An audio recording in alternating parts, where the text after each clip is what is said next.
A blow for the Proteas as Herschel Gibbs loses his appeal against a 3-match ban. A cheeky couple tried to get the presidency to pay for their wedding. They're now spending their honeymoon behind bars. And a rare visitor from the Antarctic finds himself a long way from home.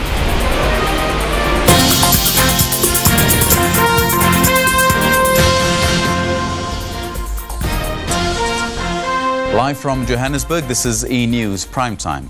Good evening. South African cricketer Herschel Gibbs has lost his appeal against a 3-match ban.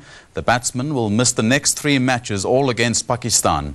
That's after he made insulting remarks about Pakistani fans during the first test match in Centurion. Banned again. Herschel Gibbs' growing list of misdemeanors already include match fixing, smoking dagga and breaking curfews. It was these words captured on a stump mic that got him into trouble this time. These animals belonging in a zoo, those Pakistanis. This language was offensive and contrary to the COC, to the Code of Conduct. Gibbs was initially given a 2-test match ban by the ICC, but appealed partly because he didn't want to be branded a racist. At least in this, Gibbs has been vindicated. Richie Benno, the respected Australian commentator who chaired the hearing, said, "As an appeals commissioner and a person, I certainly do not consider Herschel to be a racist," though he added, "If you do not use the words, they do not get to air." In response to the ruling, Gibbs' manager read out the following statement. Herschel apologises that his comments caused offence and reiterates that he did not intend to be disparaging of anyone in particular, nor any nation, race or ethnic or religious group. The ban has an obvious knock-on effect for the South African team. It's disappointing to lose him. However, it always gives another guy an opportunity, and it gives AB de Villiers an opportunity to go back to 6 and to gain some confidence that way. When the Proteas step out here at Newlands tomorrow, Herschel Gibbs will not be amongst the players. His inappropriate behaviour could cost South Africa winning the series deciding test and has disrupted their preparations for the World Cup. Gershon Kutsi, E-News, Cape Town.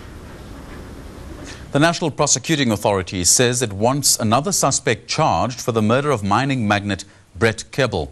It asked today for the case against Kebble murder-accused Glenn Aliotti to be postponed until June 20th so it can extradite the mystery suspect from overseas.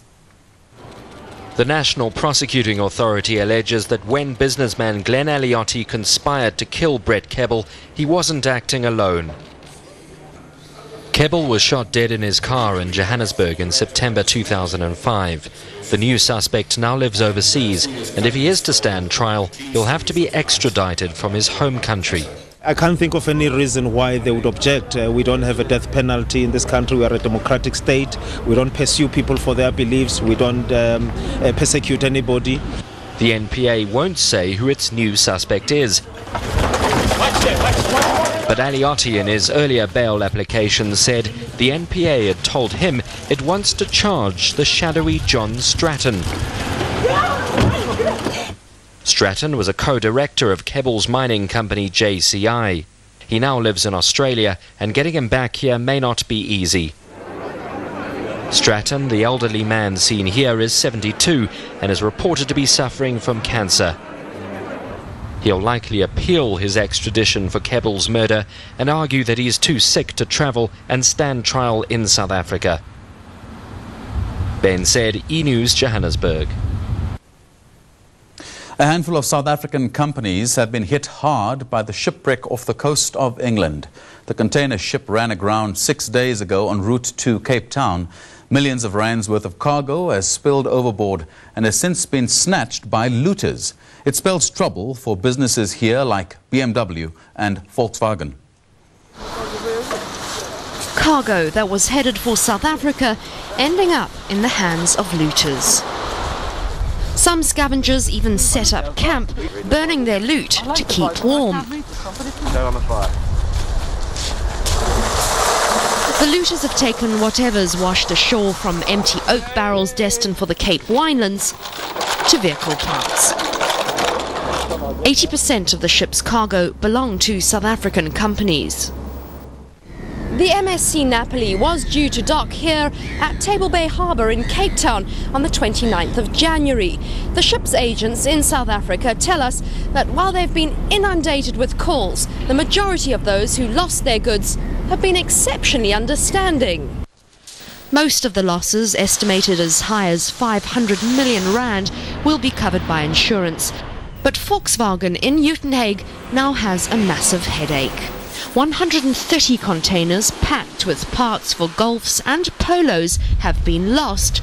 Though spares for cars already on the road aren't affected, Volkswagen's been forced to cut down production to a 4-day week. Also missing are 39 BMW motorbikes, valued at 4.5 million rand.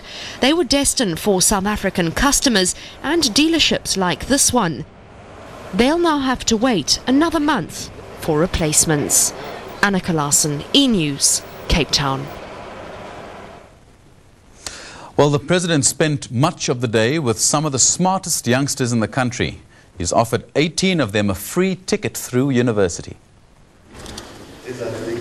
Budding accountants, auditors and engineers heading to varsity. And singled out for greatness already by Thabo Mbeki.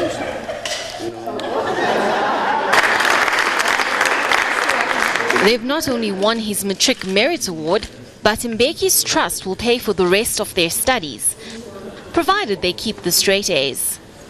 From the Education Minister, a word of warning. Orientation is a make or break week, and I'd like to say that to them. Just watch the parties, watch the alcohol. But from the President, a tip. For somebody talked about bio, that's right.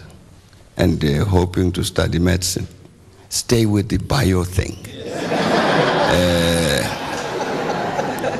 A tremendous opportunity for some of the finest young minds in South Africa.